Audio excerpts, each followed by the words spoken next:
दोस्तों बहुत बहुत स्वागत है आप सभी का एक बार फिर से। जी हाँ दोस्तों, आज पूरे दिन की कई महत्वपूर्ण और बड़ी खबरें निकलकर सामने आ रही हैं। जानेंगे सभी खबरों को विस्तार से। तो दोस्तों खबरों में आगे बढ़ने से पहले वीडियो को एक प्यार भरा लाइक जरूर कर दें और ताजा खबरों को जानने के लिए चैनल को सब्सक्राइब भी जरूर कर लें। तो देखते हैं पहली बड़ी खबर क्या निकल कर आ रही है। पंजाब में भारत जोड़ो यात्रा का आज दूसरा दिन था। आज यात्रा सिर्फ पहले चरण में ही चली, जिसके बाद राहुल गांधी ने पंजाब की जनता के नाम अपना संबोधन दिया, जिसमें कांग्रेस सांसद एक बार फिर मोदी सरकार पर जमकर बरसे। और क्या कुछ बोले राहुल, आइए देखते हैं इस रिपोर्ट में। पंजाब में राहुल गांधी की दूसरे दिन की भारत जोड़ो यात्रा लुधियाने के समराला चौक पर खत्म हो गई।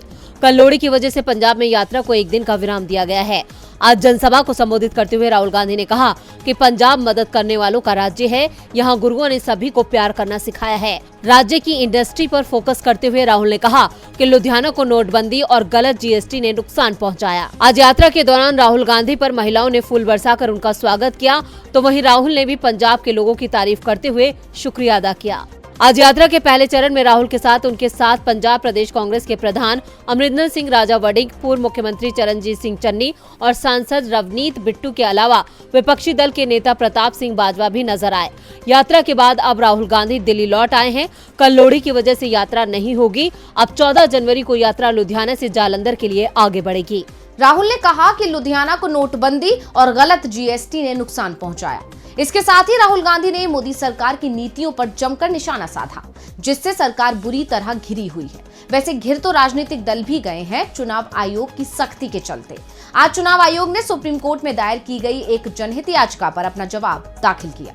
राजनीतिक पार्टियों के चुनावी खर्च को काबू करने के संबंध में सुप्रीम कोर्ट में एक जनहित याचिका दायर की गई थी, जिस पर कोर्ट ने चुनाव आयोग को जवाब दाखिल करने का निर्देश दिया था और अब चुनाव आयोग ने जवाब दाखिल कर दिया है। याचिका के जवाब में निर्वाचन आयोग ने सुप्रीम कोर्ट में एक हलफनामा दाखिल किया है। अपने इस हलफनामे में निर्वाचन आयोग ने सुप्रीम कोर्ट से कहा है कि राजनीतिक दलों के चुनावी खर्च पर लगाम कसने में उसे सफलता मिली है। ईसीआई ने शीर्ष अदालत में कहा है कि चुनावों में धन बल की समस्या को खत्म करने के लिए हम उपाय कर रहे हैं। चुनाव से पहले रुपयों की जब्ती बढ़ना इसका सबूत है। ईसीआई के मुताबिक चुनावी खर्च पर्यवेक्षक निगरानी दल अच्छा काम कर रहे हैं। बता दें कि सुप्रीम कोर्ट में एक जनहित याचिका दाखिल की गई थी, जिसमें राजनीतिक दलों और उम्मीदवारों की तरफ से किए जा रहे जरूरत से ज्यादा चुनावी खर्च को रोकने के लिए एक व्यापक योजना के साथ निर्देश देने और दोषी उम्मीदवारों व पार्टियों के खिलाफ कार्रवाई की मांग की गई थी। उसी याचिका पर जवाब देते हुए अपने हलफनामे में ईसीआई ने कहा है, चुनावों से पहले ज्यादा धन जब्त किया जा रहा है। इसका बड़ा कारण हमारी सतर्कता और कड़ी निगरानी के प्रयास है। हमने चुनावों में धन बल के प्रयोग को रोकने के लिए समय समय पर विभिन्न उपायों को अपनाया है और भविष्य में भी ऐसा करना जारी रखेंगे। आयोग ने कहा कि राजनीतिक दलों के चुनावी खर्च पर लगाम कसने में उसे सफलता मिली है।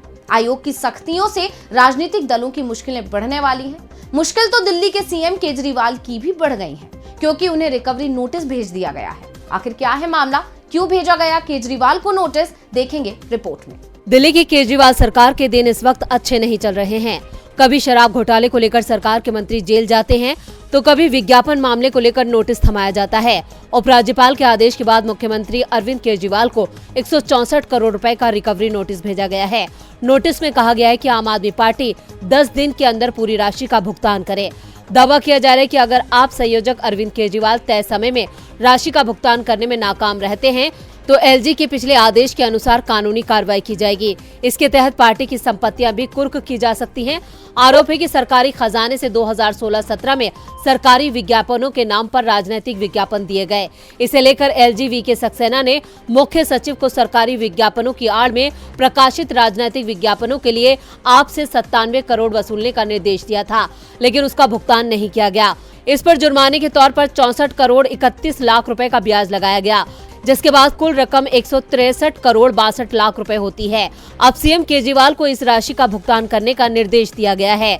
वहीं नोटिस को लेकर आप भड़क उठी है। आम आदमी पार्टी ने आरोप लगाया कि एलजी सक्सेना ने बीजेपी के इशारे पर यह आदेश दिया है, क्योंकि इस तरह का आदेश देना उसके अधिकार क्षेत्र में नहीं है।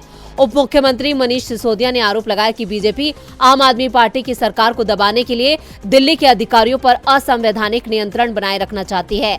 अब भले ही आप इस मामले में सफाई दे रही है, लेकिन देखना होगा क्या वो नोटिस पर भुगतान करती है या नहीं। आपकी संपत्तियां जब्त हो सकती हैं। इतना ही नहीं, दावा तो यहाँ तक किया जा रहा है कि आपके दफ्तर पर भी कब्जा किया जा सकता है। घर तो जोशीमठ वासियों के छिन गए हैं। वहां आई आपदा के चलते लोगों के घरों में पड़ी दरारों ने अब आम जनता के साथ साथ सरकार की भी नींद उड़ा दी है। तो अब क्या है जोशीमठ के हालात, आइए देखते हैं। जोशीमठ में जमीन धंसने के मामले लगातार बढ़ते जा रहे हैं और लोगों को सुरक्षित स्थानों पर पहुंचाने का काम तेजी से किया जा रहा है। तो वहीं आज होटल मलारी इन को एसडीआरएफ ने अपने कब्जे में ले लिया और होटल को गिराने का काम शुरू हो गया है। इस बीच केंद्रीय गृह मंत्री अमित शाह ने जोशीमठ के हालात को देखते हुए 5 केंद्रीय मंत्रियों के साथ एक अहम बैठक की। बैठक में केंद्रीय सड़क और परिवहन मंत्री नितिन गडकरी, जल शक्ति मंत्री गजेंद्र शेखावत, पर्यावरण मंत्री भूपेंद्र यादव और ऊर्जा मंत्री आर.के. सिंह भी मौजूद रहे। बैठक में जोशीमठ की स्थिति पर समीक्षा की गई। बैठक में मौजूदा परिस्थिति में लोगों को कैसे राहत पहुंचाई जाए, इसे लेकर चर्चा हुई। इससे पहले केंद्रीय गृह मंत्री ने मुख्यमंत्री पुष्कर सिंह धामी से फोन पर बात की थी। अमित शाह ने जोशीमठ के ताजा हालात के बारे में सीएम से जानकारी ली है और प्रदेश को हर संभव मदद देने का आश्वासन दिया है। बीजेपी के राष्ट्रीय अध्यक्ष जेपी नड्डा ने भी जोशीमठ के मुद्दे पर सीएम धामी से बात की थी। इधर मुख्यमंत्री पुष्कर सिंह धामी ने भी आज एक अहम बैठक की। इस बैठक में स्थानीय जनप्रतिनिधि और कुछ स्थानीय लोग शामिल हुए थे। धामी ने शासन प्रशासन के साथ तालमेल बनाकर काम करने की बात कही। उन्होंने कहा कि जो लोग प्रभावित हैं, उनकी जान माल की सुरक्षा करते हुए उनके लिए आगे का रास्ता बनाना हमारी प्राथमिकता है। हालांकि स्थानीय लोग उचित मुआवजा देने की मांग पर अड़े हैं। इस बीच मुख्यमंत्री ने बाजार रेट पर मुआवजा देने का ऐलान किया है। मुख्यमंत्री ने कहा कि स्थानीय स्तर पर गठित समिति के सदस्यों के सुझावों पर बाजार दर तय की जाएगी। प्रभावितों का पूरा ध्यान रखते हुए बेहतर से बेहतर मुआवजा दिया जाएगा। जोशीमठ ने बीजेपी सरकार की मुश्किलों में इजाफा कर दिया है और ये समस्या बीजेपी के लिए अब बड़ी चुनौती पेश कर रही है। आज गृह मंत्री ने बैठक बुलाई और हर संभव मदद देने का आश्वासन दिया। गृह मंत्रालय इधर जोशीमठ में लोगों को सुरक्षित रखने की जद्दोजहद में लगा हुआ है, तो आज पीएम की सुरक्षा पर ही संकट मंडरा गया, जब रोड शो के दौरान पीएम की सुरक्षा में चूक हो गई। आखिर कैसे हुई पीएम की सुरक्षा में चूक और क्या लिया गया एक्शन, देखिए रिपोर्ट। कर्नाटक में इस साल विधानसभा चुनाव होने जा रहे हैं, जिसे देखते हुए बीजेपी समेत तमाम राजनीतिक दलों ने तैयारियां तेज कर दी हैं। बीजेपी पिछले काफी वक्त से मिशन कर्नाटक में जुटी है। पार्टी की कोशिश है कि एक बार फिर बीजेपी की ही सरकार राज्य में बने। इसी को देखते हुए खुद पीएम मोदी मिशन कर्नाटक में जुट गए हैं, जिसके तहत हुबली में आज पीएम मोदी रोड शो कर रहे थे। रोड शो के दौरान पीएम मोदी का स्वागत करने के लिए सड़क किनारे सैकड़ों की संख्या में लोग मौजूद थे। लोग पीएम मोदी का स्वागत फूलों से कर रहे थे। साथ ही पीएम मोदी भी इस दौरान कार से बाहर निकलकर लोगों का अभिवादन स्वीकार करते दिखे। इसी दौरान पीएम मोदी की सुरक्षा में चूक का बड़ा मामला सामने आया। यहाँ पीएम मोदी के रोड शो के दौरान एक युवक अचानक उनकी तरफ दौड़ता है और पीएम के काफी ज्यादा करीब पहुंच जाता है। दरअसल युवक पीएम मोदी तक फूलों की माला पहुंचाना चाहता था। इसके लिए उसने बिना सोचे समझे एसपीजी का घेरा तक तोड़ दिया और पीएम मोदी तक पहुंच गया। इसे देखते ही एसपीजी कमांडो हरकत में आए और युवक को पीएम से दूर कर दिया। वहीं इस मामले को लेकर हुबली के पुलिस अधीक्षक का बयान भी सामने आ गया है। उन्होंने कहा है कि पीएम की सुरक्षा में कोई चूक नहीं हुई है। यह युवक कौन है, ये अब तक पता नहीं चल पाया है, लेकिन जिस तरह से युवक पीएम तक पहुंचा उसके बाद सवाल खड़े होना लाजमी है। लेकिन बीजेपी इस मामले को तूल नहीं देना चाहती, क्योंकि इससे उसकी ही सरकार सवालों में आ जाएगी। पीएम कर्नाटक पहुंचे, जहां उनकी सुरक्षा में चूक हो गई, जिसके बाद से राज्य का माहौल गर्मा गया है। वैसे राज्य का माहौल तो गणतंत्र दिवस के अवसर पर लाल किले में निकाली जा रही झांकियों में जगह ना मिलने से भी गर्माया है, जिसके बाद बवाल मच गया, जिसके बाद फैसला बदल दिया गया। तो आखिर क्या है पूरा मामला, आइए देखते हैं।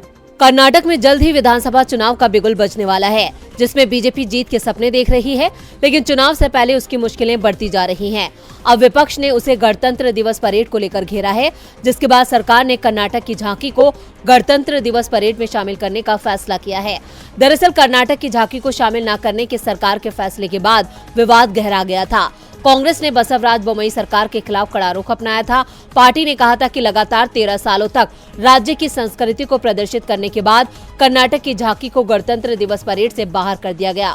विधानसभा में विपक्ष के नेता और पूर्व मुख्यमंत्री सिद्धरामैया ने आरोप लगाया कि अक्षम और कमजोर मुख्यमंत्री बसवराज बोम्मई और उनके कैबिनेट मंत्री 40% कमीशन के चलते से सरकारी संसाधनों का दुरुपयोग किया है। अगर उन्होंने विषय को डिजाइन करने में थोड़ा और सोचा होता तो कर्नाटक की सूरत दूसरी होती। इन आरोपों के साथ ही बीजेपी सरकार की सांस फूल गई और वो बैकफुट पर आ गई। मजबूरन सरकार को विपक्ष के आगे झुकना ही पड़ा और सरकार ने कर्नाटक की झांकी को गणतंत्र दिवस परेड में शामिल करने का फैसला किया है। रक्षा मंत्रालय की एक अधिसूचना में कहा गया है कि कर्नाटक राज्य सरकार की झांकी के प्रस्ताव को गणतंत्र दिवस परेड 2023 में भाग लेने के लिए सरकार ने शॉर्टलिस्ट किया है। अब सरकार ने तो अपना फैसला बदल लिया है, ऐसे में देखना होगा कि विपक्ष के तेवर नरम पड़ेंगे या नहीं। और बुलेटिन के आखिर में बात होगी तमिलनाडु सरकार और राज्यपाल के बीच बढ़ते विवाद की।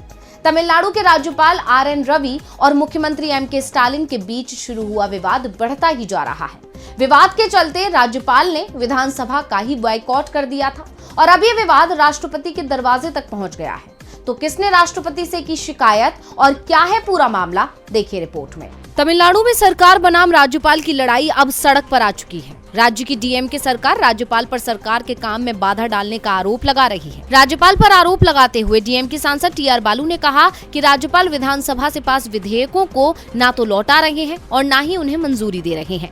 इस बीच नया विवाद विधानसभा में राज्यपाल के अभिभाषण को लेकर खड़ा हो गया है। दरअसल सोमवार से तमिलनाडु में विधानसभा का सत्र शुरू हुआ था और सत्र के पहले दिन राज्यपाल आर.एन. रवि को अभिभाषण प्रस्ताव पढ़ना था, लेकिन उन्होंने अपने अभिभाषण के कुछ प्रमुख अंशों को छोड़ दिया। अभिभाषण प्रस्ताव राज्य सरकार की ओर से तैयार किया जाता है, जिसके बाद सीएम एम.के. स्टालिन ने कहा कि प्रस्ताव के सिर्फ मूल भाषण को ही रिकॉर्ड पर लिया जाएगा। प्रस्ताव के अलावा राज्यपाल ने जो भी कुछ जोड़ा है वो रिकॉर्ड में नहीं जाएगा। इसके बाद राज्यपाल आर.एन. रवि ने सदन का बहिष्कार किया और बाहर चले गए। राज्यपाल के इस कदम पर डीएमके ने आपत्ति जताई है और अब राज्यपाल की शिकायत राष्ट्रपति तक पहुंचा दी गई है। डीएमके सांसद टी.आर. बालू ने बताया कि मुख्यमंत्री एम.के. स्टालिन ने शिकायती पत्र राष्ट्रपति को भेजा है। ये पत्र राज्य के कानून मंत्री एस. रघुपति ने राष्ट्रपति को सौंप दिया है। बालू ने ये बताने से इनकार कर दिया कि पत्र में क्या है। उन्होंने बस इतना कहा कि विधानसभा में राज्यपाल ने जो कुछ भी किया वो सदन के संवैधानिक प्रावधान व नियमों के विरुद्ध है और ये ही सब राष्ट्रपति को बताया गया है। तो आज इस बुलेटिन में बस इतना ही। देखते रहिए